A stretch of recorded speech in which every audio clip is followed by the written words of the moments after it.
Hi, it's Shay here. The goal of this video is to get you prepped for the subway hike from the bottom up. The reason I did this little video is just because doing my research, there were some questions I had, some concerns. To be honest with you, I was a little bit nervous about it. And so I wanted to kind of document the day and give you, ouch, that is a really sharp little bush. Okay, tip number one, stay away from that bush. At any rate, I just finished the hike up. I've been out there for about 8 hours probably, but you can do it in about 5 or 6 if you're really quick. I'm a professional photographer, so I took a lot of pictures.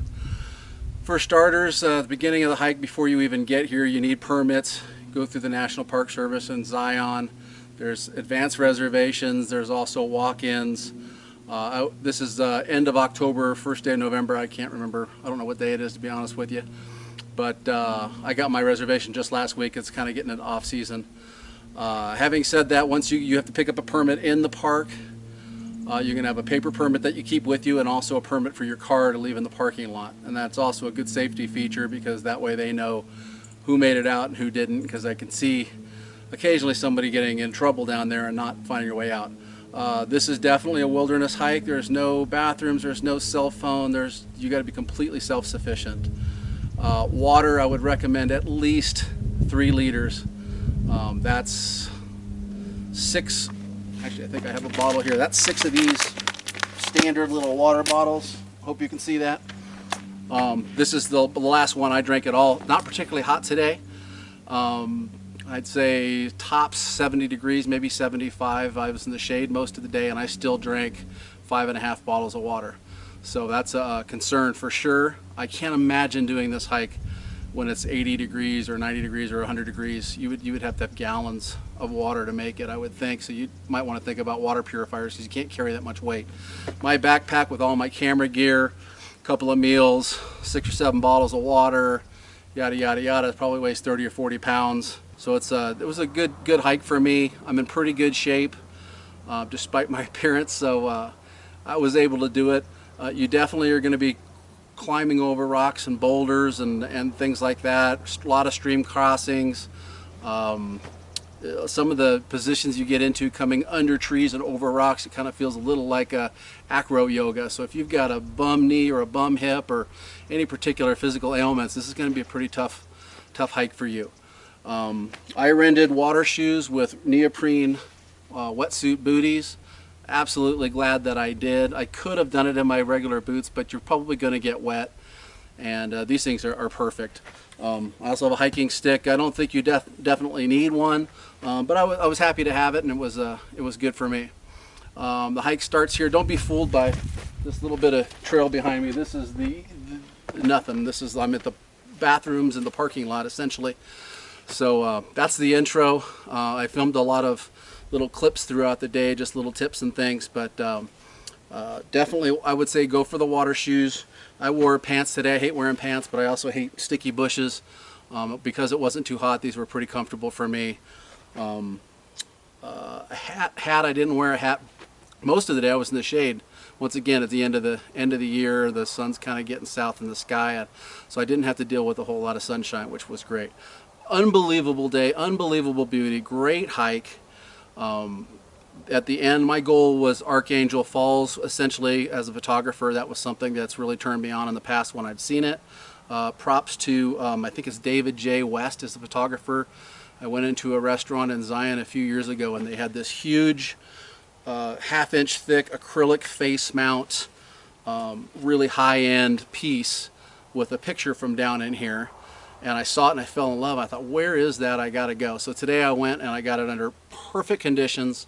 I got incredible photographs. By the way, stay tuned at the end of this little video with all these little clips. I'll show you, there'll be some of my photography in amongst the clips, but at the end I'll do a little slideshow of all the pictures I got today. And you know, I'm not boasting, but these are world-class images of a world-class place. So pretty excited to get it in today. Once again, I was nervous about the hike. There's so many warnings and things, and so I wanted to calm your fears for those of you who are like me, who do a lot of research and get nervous.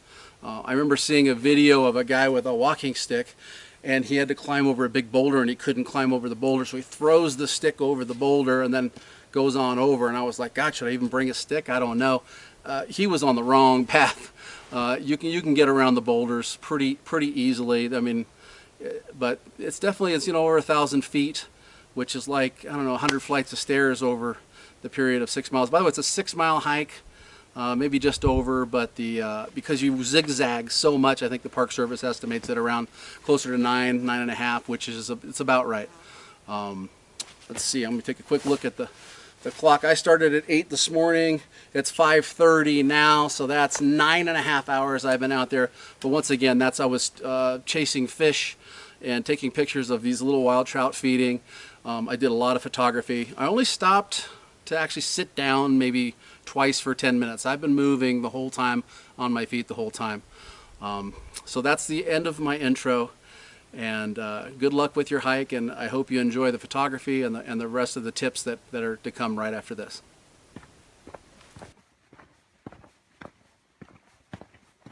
Okay, I'm almost down now. Just taking a look back up where we're going. Sorry about my hand there.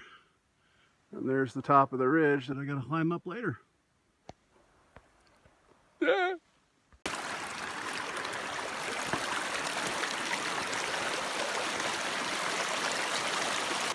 Okay, I'm 1 hour in. This is what I'm looking at. There's been a lot of pretty easy trail stuff I'll show you here behind me. I'd say 90% of it's been pretty easy trail, but there's a lot of rock and little boulder areas you got to kind of climb over. Not a big deal.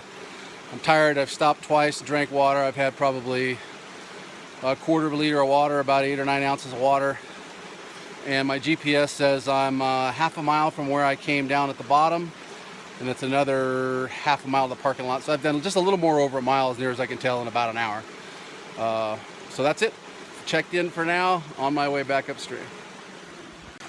Me again, I forgot to mention that at an hour in, I have not had to get my feet wet yet. I've been able to kind of skip across 2 or 3 stream crossings, pretty simple. I'm not worried about getting my feet wet. I rented canyoneering shoes, which you can see there from Zion Outfitters for, I think it was 37 bucks for 2 days for 2 shoes and a stick. By the way, the stick was really slippery. So I've got this tape called Luco tape. It's like a medical tape. It's good for bandages and stuff. It works waterproof, and it's really helped give me a much more secure grip. So I recommend taping your stick when you get one. There you go.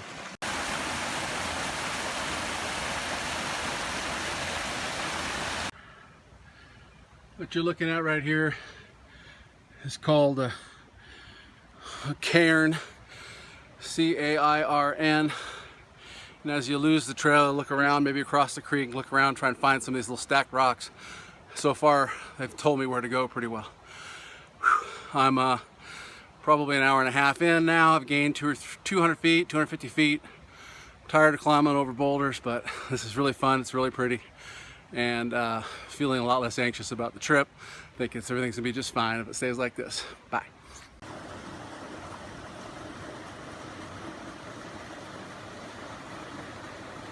I see a cairn up there on top of that rock, but this does not look like the way I'm gonna go. I'm gonna try to go around this way and hope for the best. Okay, I'm 2 miles in according to my phone's GPS system, which I'm not sure how accurate that is, but I've been going exactly 2 hours, and I think I'm exactly 2 miles. It's been pretty good going. I'm sweaty and hot and tired, but you're just hiking along. Obviously, this waterfall behind me, there's just tons of this. The canyon has gotten narrower now from when I started, and the walls are closing in, so I think I'm getting close to the area. I'm seeing a lot of terraced falls, and it's really pretty. So 2 miles, 2 hours, almost there.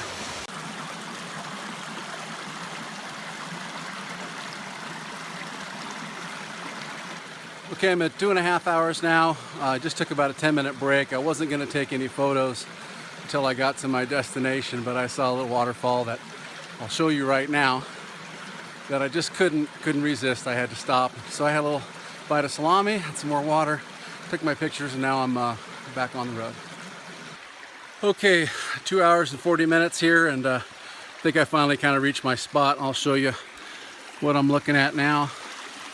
The river has now turned and it's heading up these terrace step falls. Just absolutely beautiful. So I think I'm pretty close to where I'm going. This isn't my ultimate destination, but within a few minutes.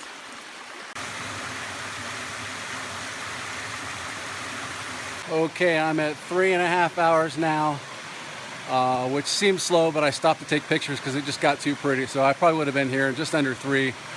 Stopped for about 15 or 20 minutes twice. But I'm now at Archangel Falls, so let me show you what that looks like. Hopefully they're not shaking around too much. And this is just, it's just wow. It's probably a lot bigger than it looks on my phone too. It's incredible. So I'm here now. I'm going to take some pictures, and we'll check back in with you later. Unbelievable. All right, as you can see, I am now at the famous Subway. I don't know what time it is, but it's probably about 4.5 hours. I've been taking a lot of pictures. Ready to head into the tunnel.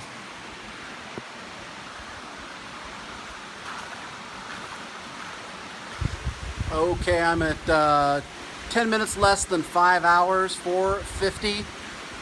At the end of the road here at the Subway, all by myself. There was another couple here a minute ago, but they're gone now.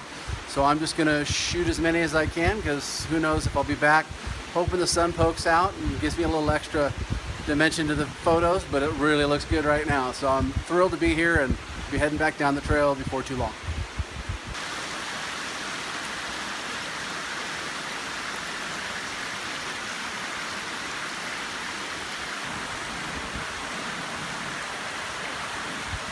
Okay, I've been out here just over 6 hours. I think I mentioned I'm a photographer, so I did a lot of work. Got the Subway all by myself and got to shoot it until my fingers bled. So amazing day. Heading back now. Haven't slipped and fell once. Haven't even took the wrong trail once. It's been real easy to find my way around. Now I got about 2.5, 3 hours to get back out. Luckily it's all downhill till the end. And it's a great trip. I would definitely recommend doing this if you think that you've got the physical wherewithal, which you know, I'm 50 years old and overweight, but I'm in pretty good shape, so it wasn't too difficult for me so far. But got a little more work to do coming out. Talk to you later. Okay, human nature being what it is, on the way up to the top of the hike, I spent the whole time just skirting the edges of the river and stuff. Eventually I got my feet wet up at the top, and now that I'm wet, I'm just walking right through the river, and it is so much easier than trying to skirt around these big huge boulders on the side and going up and down over these rounds. So if you can gut it out on the way up, just get in the water and walk in the water as much as possible. Plus these booties you're sweating them and it's hot, so your feet are kind of hot and wet anyhow, so getting in the water just cools them off. So it's the way to go. Get the water booties, and also they're much grippier when you get on the slippery stuff at the top. Okay, one more tip for you. I just finished off of water. Obviously we don't leave our trash out here. It's a leave no trace wilderness. Do not leave anything. But this takes up a lot of space in your bag. So my best friend's dad showed me a trick, James Delbert Murphy, years ago. Watch this. So you suck in all the air, and that compresses it, takes up a lot less space in your bag. So at the end of the day, you can just kind of crunch these in the bottom of your backpack. I got a couple of wild trout, I think rainbows. They're feeding right in front of me. I snuck next to this big boulder, and I'm gonna try and film them for you.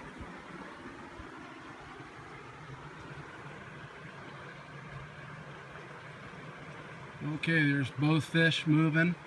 Oh, it was one swimming right at me. There he goes. Boom. A little bug right off top. Awesome. So cool. Okay, I've reached the trailhead to head back up to the Left Fork Trailhead parking lot. Really important when you get down in the morning to take a note of where you're at. The first thing is, hopefully you can see it there, there's a dark black volcanic outcropping there. And then directly across from you, there's a mountain, and there's the highest peak. So when you can line up those two things, then you'll know that you're in the right neighborhood. Also, as you come down the hill, you'll notice the canyon to the right of that highest peak kind of ends right there too. So when you see the end of the canyon, you know you're in the right spot. But definitely when you get to the bottom here in the morning, take a look around, take a picture of the black volcanic thing, note that peak across from you, and then you'll know when you're in the right direction. Because here's the problem: when you get down to the bottom, it splits off like 6 different directions, so it'd be really easy to lose it. Also, somebody told me to tie like a ribbon or something on a tree. I saw a bunch of orange ribbons, but guess what? On the way back, I didn't see one of them because I came a different way. There's no way to choose which way you go. The trail just kind of gets really randomized. So really important, make sure you know where you're going. All right, heading up the hill now, 400 feet straight up.